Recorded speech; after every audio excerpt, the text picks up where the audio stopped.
여러분 안녕하셨습니까? 양영태 TV의 양영태입니다. 붉은색 구독 버튼과 엄지를 눌러주시면 감사하겠습니다. 여러분 혹시 저 박은정 검사라고 아시죠? 들어보셨죠? 박은정 씨는 추미애 라인 중에 아주 최고 라인으로 여자 검사인데 아주 이름이 지금 만천하에 날리고 있습니다. 그게 좋은 이름인지 나쁜 이름인지 모르지만 하여튼 날리고 있습니다. 하여튼 이름은 날리고 있습니다. 이분이 윤석열 보고서 전적으로 내 책임이다. 이렇게 아주 책임지는 모습을 보이는 말을 했습니다. 검찰총장 보고서는 전적으로 내 책임이다. 이렇게 얘기했습니다.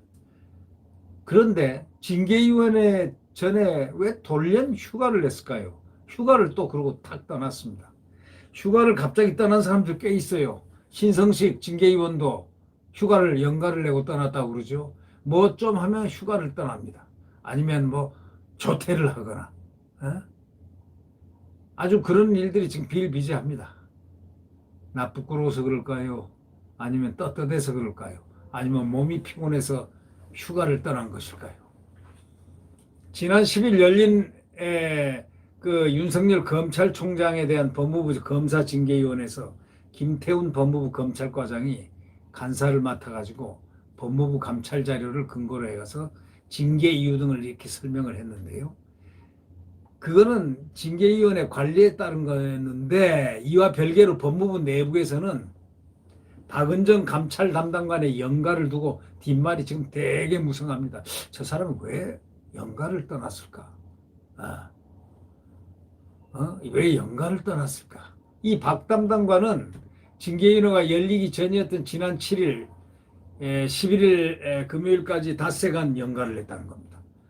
7일 연가를 했으면 8, 9, 10, 10일 금요일까지 닷새간 연가를 했으면 토요일 날, 일요일 날까지 하면 왕창 놀게 됐네요. 근데 그날 빠져버렸죠. 11일, 10일. 유역감찰관을 완전히 배제, 상관인 검사장급 유역감찰관을 완전히 배제해버리고 사실상 감찰을 총괄한 완전히 바이패스했죠. 완전히 상관을 무시하고 감찰을 총괄하면서 이런 분이 갑자기 돌연 연가를 내니까 법무부 안에서도 무책임하다 하고 반응이 나왔죠. 어떻게 해서 징계위원회가 열리는데 감사 보고라든가 이런 게 다 있는데 왜 모른 척하고 그렇게 떠나느냐. 법무부 안에서 아주 무책임하다는 굉장히 그 분노하는 소리들이 많이 나왔다고 합니다. 검찰 안팎에서는 법원과 법무부 감찰위원회가 윤 총장에 대한 징계가 사실상 위법 부당하다고 판단을 내린 이후에 박 담당관이 주도한 감찰의 문제점이 추가로 계속 드러나고 있습니다. 그런 말이 나왔습니다. 특히 지난 1일 열렸던 법무부 감찰위원회에서는 박 담당관의 상급자인 유혁 감찰관 또 박 담당관 지시를 받고 판사문건 관련 보고서를 작성했던 소위 대전지검의 그 이정화 검사라고 여성 검사입니다. 이분이 양심선언하신 분이죠.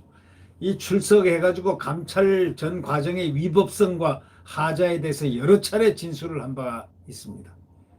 특히 이날 감찰위원회에서는 윤 총장에 대한 징계 청구 수사 의뢰를 주도했던 박 담당관이 징계 사유에 맞게 보고서를 갖다가 작성하도록 지시한 사실을 인정하는 취지로 답변한 것으로 알려졌습니다. 감찰위원회에서 말이죠.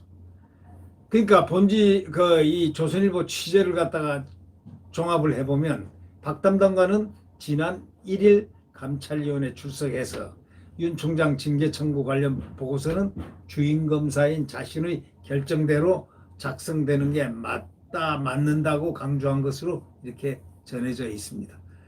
소위 말해서 감찰위원들이 박 담당관이 감찰 담당관실 이정화 검사를 상대로 판사문건 작성 관련 윤 총장 직권 남용은 죄가 안 된다는 그런 내용을 보고서에 삭제하라고 지시한 사실이 있는지 확인하는 과정에서 그 말이 나왔습니다.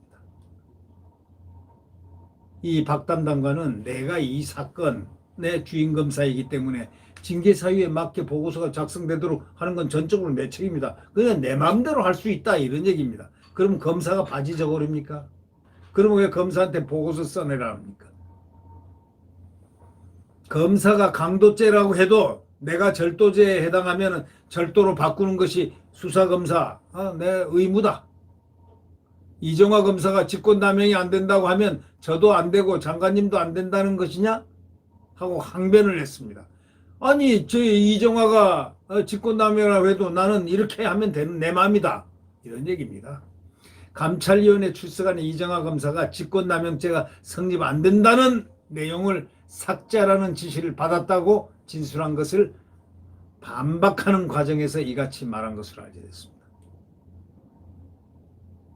박 담당관은 또 이 검사가 윤 총장에 대한 징계 청구 발표 당일이었던 지난달 24일 제출했던 그 판사문건 관련 2차 보고서에 대해서는 뭐라고 하냐면 보고서 첨부된 메신저 쪽지를 받는지 안 받는지 기억이 나지 않는다. 기억이 안 난답니다. 그 중요한 게. 직권남용 대신에 직무상 위반죄로 작성을 지시한 보고서겠거니 판단했을 것이라면서 보고서조차 제대로 확인하지 않고 윤 총장 징계 청구를 결정한 사실을 인정한 것으로 전해졌습니다. 같은 시간에 박 담당관은 추미애 신재철 검찰국장, 김태훈 검찰과장, 조두현 장관 전 정책보좌관 등과 징계 청구 관련 회의를 가졌습니다. 치밀합니다, 이분들. 이때 징계 청구 안건하고 보도자료까지 이미 하기도 전에 완성이 돼 있었습니다. 한 검찰 관계자는 이렇게 얘기합니다. 징계 사유에 맞게 보고서가 작성되는 게 아니라 보고서에 맞게 징계 사유를 따져봐야 하는 것이다. 이렇게 말하면서 박 담당관이 자신이 주도한 검찰의 위법성을 스스로 인정한 꼴이 됐다. 이렇게 말을 했습니다. 이런 검사들이 안 나왔으면 좋겠습니다.